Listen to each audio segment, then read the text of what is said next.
خافي شم متعمر ننساك وقد تجيني رهانة ما تحيدكش من بالي خديت الرزق في الدنيا أنا. السلام عليكم يا اخواتي، واهلا ومرحبا بكم في قناتي هذه، قناة وصفات طبيعية. اخواتي المشاهدات، كنتمنى لكم صحة اللي مشاركات معايا في هذه القناة، كنتمنى لكم صحة جيدة وطول العمر. واللي يلا غادي يشوف القناة كندعمهم باش يعطوني الاشتراك ويتابوناو معايا ويبارطاجيو هذا الفيديو مع الاحباب والاصدقاء، وكنتمنى لهم صحة جيدة وطول العمر. اخواتي المشاهدات، جيت اليوم بواحد الوصفة اللي هي وصفة رائعة تعالج رحم المرأة. هاد الوصفة اللي كتعالج السيلان المهبلي عند المرأة. هاد الوصفة كتكون من الخزامة كما كتلاحظوا اخواتاتي، الخزامة والشيح. بعد ما كنقيوهم ونغسلوهم. اما الوصفة الثانية فهي تتكون من هاد عدة اعشاب. هذه الوصفة الثانية كما كتلاحظوا اخواتاتي. الوصفة الاولى هي كتكون من الخزامة والشيح. الخزامة الشيح، هذه الوصفة الاولى. هذه الوصفة يا اخواتاتي هي تزيل البرد من الرحم، يعني الخزامة والشيح، وتنظف الرحم من التعفنات والميكروبات والجراثيم، كما تزيل السيلان من الرحم. اخواتاتي هذه الوصفة جيت بها باش نوري لكم الناس اللي مصابين بداك السيلان المهبلي، هذاك الماء اللي تيكون دا رائحة كريهة اللي كينزل من الرحم المرأة. اخواتاتي، هاد الناس اللي كيعانوا من هاد السيلان يتناولوا هاد الوصفة اللي هي مفيدة وصحية بالنسبة للرحم. هاد الماء اللي كينزل هو كيكون على شكل هو صفر في اللون ديالو ودا رائحة كريهة. اخواتاتي، هو الماء اللي كيكون طبيعي وعادي هو الماء الابيض. اما الماء اللي كان صفر تتكون الوالده مريضه وتيكون رحم المراه مريض. جيتكم اخواتاتي بهذه الوصفه باش تعالجوا هاد اللي كتعاني من هاد السيلان، تعالج نفسها. غتاخذ اخواتاتي هاد الخزامه والشيح وغتديروا في اناء وغتخوي عليه الماء طيب وغتخليه لمده 3 أيام حتى يتجانس هذاك الخليط، وتبدا تشرب فيه، تبدا تناول هذه الشربه قبل الاكل على الريق. تشربها وتبقى دي مده نصف ساعه، وعاد الا بغات تاكل تناول الطعام. اخواتاتي، هذه الوصفه هي رائعه ومفيده لصحه الرحم لدى المراه. هاد الماء اللي كيكون صفر كيكون ملوث وكيكون دا رائحه كريهه، وهو تيكون هذا الرحم مصاب بعده امراض وعده تعفنات. فلا داومتوا على هاد الوصفه لمده تقريبا 20 يوم، تقدروا ولا حتى 15 يوم تقدروا تعالجوا من هاد المرض اخواتاتي. وانا مجرباه، وهذا هو الدواء ديالي دائما. انا ما كنمشي للطبيب لا والو، ما كنشري لا دواء لا والو. هذا هو الدواء ديالي، هذا الوصفه الاولى. وهذه الوصفه الثانيه اللي غادي نقدمها لكم هذا هو الدواء ديالي انا بالنسبه للسيلان والتعفنات. هذه الوصفه اخواتاتي هي وصفة رائعة ومفيدة بالنسبة لرحم المرأة. هي تقوم بتصفية كل الخبائث التي قد تصيب رحم المرأة، وكما تقوم بتسكين كل الالتهابات والأوجاع. فلها دور فعال في علاج رحم المرأة، كما أنها تساعد على تقوية الهرمون وتزيد في خصوبته. هي تزيد في هرمون المرأة، تقوية هرمون المرأة، هرمون المرأة، وتزيد في خصوبته. هاد خزامة والشيح هما مكونان سحريين وخطيرين لعلاج التعفنات والميكروبات التي تصيب رحم المرأة، اللي كتؤدي إلى السيلان والحكة إلى غير ذلك. فهاد غتناولي أخواتاتي هاد الوصفة، وغادي تناولي هاد الوصفة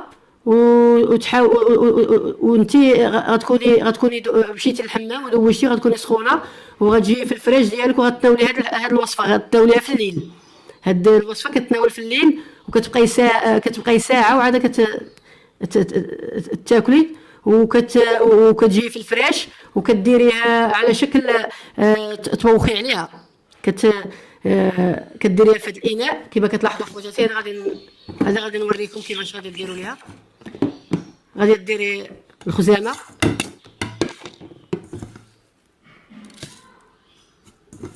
غادي ديري هاد الخزامه خواتاتي، وغادي ديري هاد الشيح،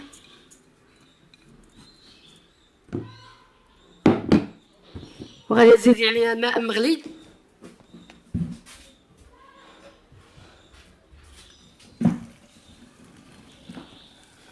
كما كتلاحظوا خواتاتي ما طيب مغلي. غتزيدوا عليه وغتخليوها لمده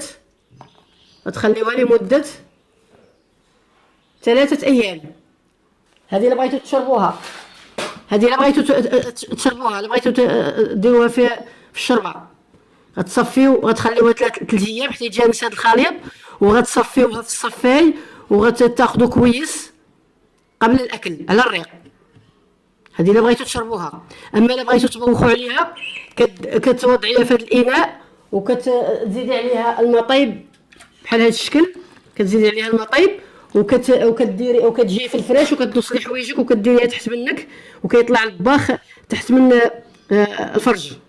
كديري هاد الاناء تحت من الفرج ديالك وكتغطي تغمي عليه وتخلي الباخ يطلع معك هو مقاود مع الفرج ديالك، وكتبوخي عليه.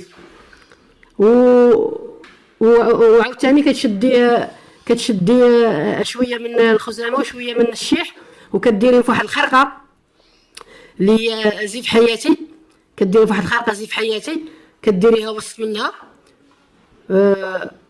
منها، بعد ما كديري واحد البصله، كتشدي واحد البصله وكتحيدي لها الجزوف ديالها بجوجهم وكتسخنيها فوق العافيه حتى تشوى، وكتشديها وكديري فيها هاد الخزامه والشيح، كديريهم في ديك البصله وكتسديها عليها بحال هكا، وكديريها في داك الزيف ديال حياتي وكديريها مع الكينوط ديالك وكتنعسي. كديريها خواتاتي هاد الوصفه في هاد المرحله غديريها 3 أيام متابعه. كديريها في الزيف وكديريها في حياتي وكديريها معك، كديريها وكتنعسي، كديريها 3 أيام متابعه. اما الا بغيتي تشربي تقدري تشربي اسبوع، تقدري تشربي 15 يوم، كل مره تاخذي كويس. راهي رائعه وهاد الوصفه كتصفي وكتعالج هذا المرض. اخواتاتي كونوا على يقين، انا مجرباها وهذا هو الدواء ديالي دائما. اخواتاتي كما كتشوفوا دعموني بالاشتراك واعطوني الابوني وبارطاجيو هذا الفيديو مع الاحباب والاصدقاء، وشكرا. اما بالنسبه للوصفه الثانيه، اخواتاتي كما كتلاحظوا اخواتاتي في الوصفه الثانيه، ها هي مكونه من عده اعشاب.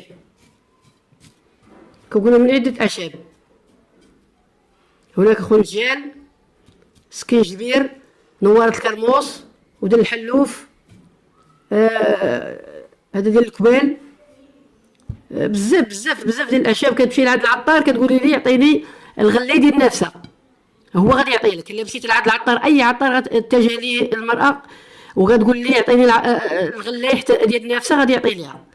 غادي تقول لي بزاف ديال العشوب دير ليا فيها وتقلدو، غادي يعطيها هذوك هاد المكونات.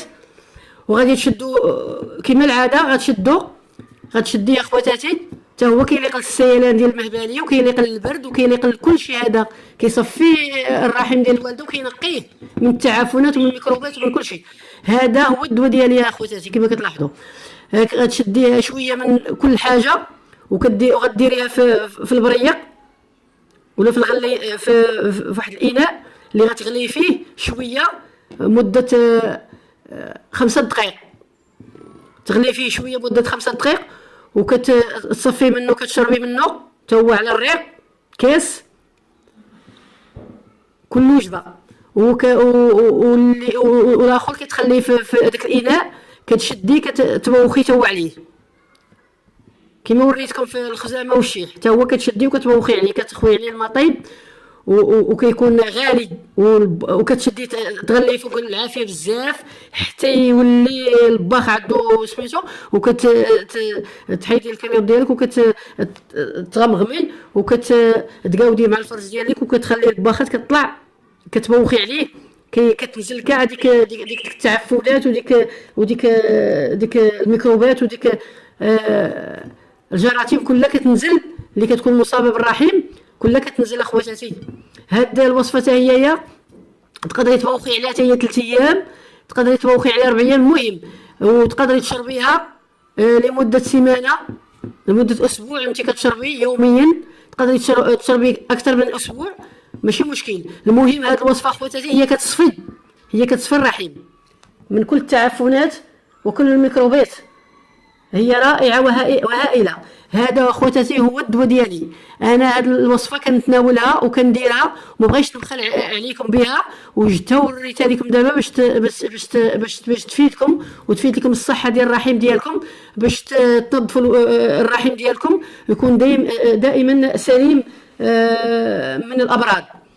هاد الوصفه يا اخواتاتي كما كتلاحظوا، الوصفه الاولى اللي فيها الشيخ الخزامه، وهاد الوصفه الثانيه اللي هي الغلاي ديال النافسه، هما مفيدين للسيال المهبلي عند المراه.